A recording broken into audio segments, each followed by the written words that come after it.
I'll tell you one of the scariest things I've ever experienced in my life. One of the most depressing experiences of my life. You'll be surprised. It was Hajj. Hajj, and I've only done one Hajj. And it's supposed to be the most joyous occasion of my life, and I was very depressed. Eventually I was happy, but I was very depressed. You know why I was depressed? Because there were VIP sections. I was depressed because there were people with a different kind of passport treated differently. I was depressed because, people were not concerned about each other at all. If you wanted to take somebody and say, if you told somebody, in Islam, everybody's treated equally. In Islam, the wealthy and the poor, and the black and the white, they're all the same. We are all slaves of Allah. That's the beauty of Islam. That's why Bilal accepted Islam. And he could stand next to Umar and pray. And I give them all that theory, and I say, let me show you Islam, and I take them to Hajj. This? This is your Islam?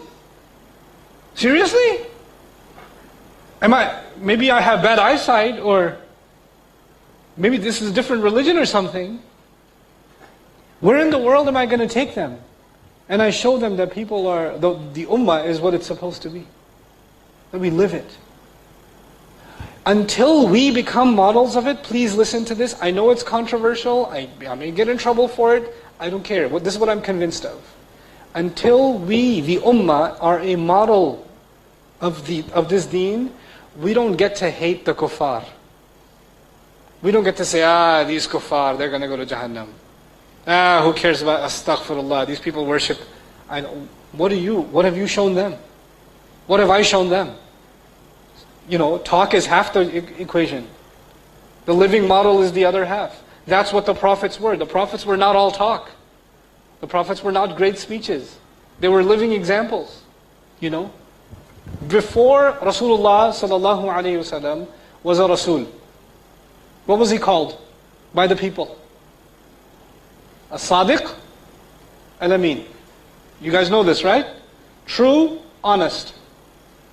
Is that the first qualities people know about the Muslim Ummah today? Think about that.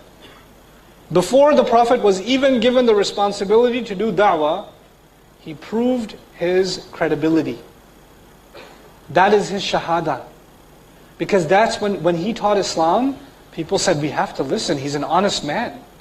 He's the most truthful man I know. Obviously this is the right religion.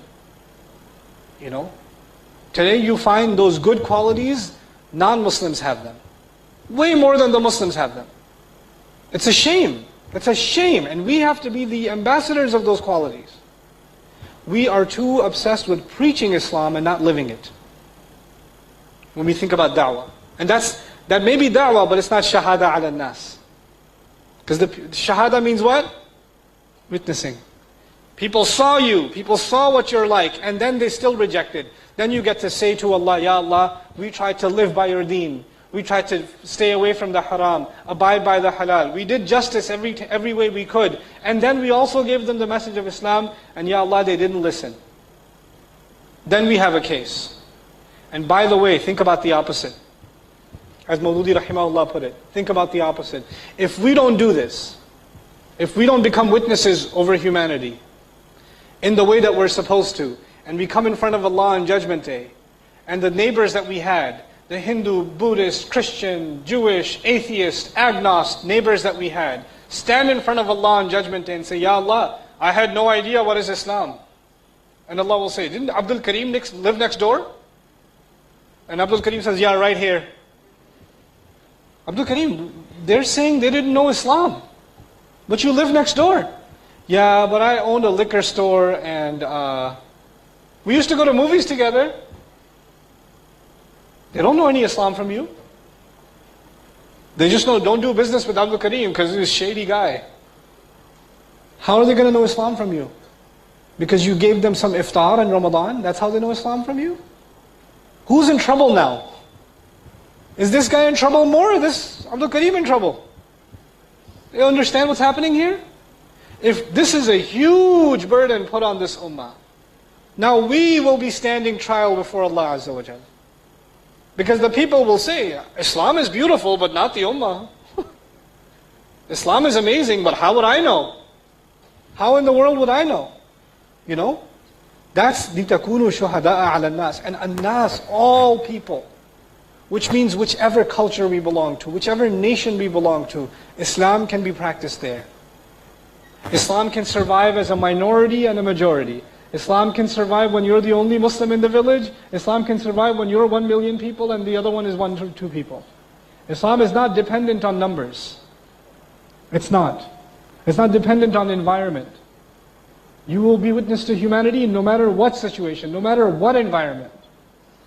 لِتَكُونُوا شُهَدَاءَ عَلَى النَّاسِ. You know what this also taught us? This ayah taught us we cannot stay among ourselves. We cannot stay Muslim among Muslim only. Muslims have to deal with Hindus. They have to deal with Buddhists. They have to deal with people of other religions. They have to interact with them. They have to share concern with them. Because they're people of Ibrahim. Ibrahim never stayed in one place, did he? Always dealing with other people? Always concerned about other people? You know what, anybody here know what Ibrahim a.s. did with the people of Lut? The angels came to Ibrahim first, and he said, why are you here? They said, we are going to kill everyone in the nation of who? Lut. Ibrahim said, oh, they're gay, right? Yeah, kill them. What did Ibrahim do? He argued on their behalf. If it was one of us, we're like, Alhamdulillah, finally. Is it going to be nuclear? And Ibrahim a.s. is, يُجَادِلُنَا فِي قَوْمِ لُوتٍ. We are millat abikum Ibrahim. We are supposed to be a mercy and a source of da'wah to all people. All people. Can you imagine how far we've come from that? How far away we are from that deen? So that's the first implication. Then listen to this hadith of the Prophet ﷺ on Abi Sa'id al-Khudri. يُجَاءَ بِنُوحٍ يَوْمَ الْقِيَامَةِ. Amazing hadith. Nuh will be brought on Judgment Day. فَيُقَالُ لَهُ هَلْ بَلَّغْتَ. He will be asked, did you deliver the message? Who is being asked? Nuh alayhi salam. Did you deliver the message? فَيَقُولُ نَعَمْ يَا رَبِّ. He will say, yes, Master. I did. I delivered the message. فَتُسْأَلُ أُمَّتُهُ. Then his nation will be asked, هَلْ بَلَّغَكُمْ. Did the message reach you? فَيَقُولُونَ مَا جَاءَنَا مِن نَذِيرٍ. They're going to say, no, nobody came warning us. Nuh is saying, I did my job. His entire nation says, no. What are you talking about? We didn't have any warner. We didn't have any messenger. فَيَقُولُ مَنْ شُهُودُكَ. Allah will say to Nuh, do you have any witnesses that can prove that you're telling the truth? Allah is asking who now? Nuh. And Nuh answers, فَيَقُولُ مُحَمَّدٌ وَأُمَّتُهُ. He says, yes, the people that will defend me will be Muhammad and his ummah. Muhammad and us on Judgment Day. We never met Nuh alayhi salam, but did we recite Surah Nuh? Did we recite ayat of Nuh? Did we know that he delivered the message? This Quran, we believe it. And so he says, فَيُجَاءُ بِكُمْ فَتَشْهَدُونَ. Then Allah will bring all of you and you will all testify. Yes, Nuh delivered the message. We learned that in Quran. Allah made us a witness against the people of Nuh on the Day of Judgment.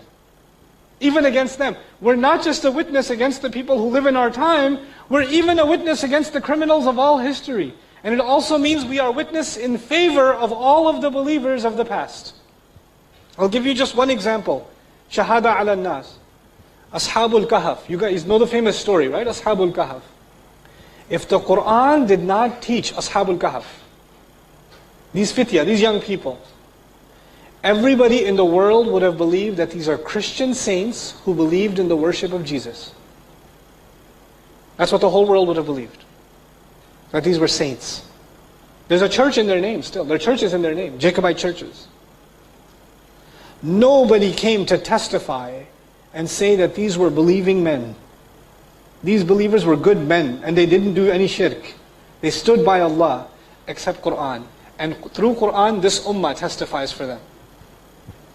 We're the ones who came to defend them. This Quran, through this Quran, we will testify for all the believers who have ever lived in history, which nobody knows about. And we will be their witnesses. We will be their backup. This is, subhanAllah, rahmatan lil alameen. The messenger is a rahmah for all the nations of the world in the future and in the past. Even in the past, subhanAllah. Even for people that we've never heard of. You know, people in history that we don't know where they're buried. But they believed in La ilaha illallah, we will testify for them. This ummah is so honored, subhanAllah.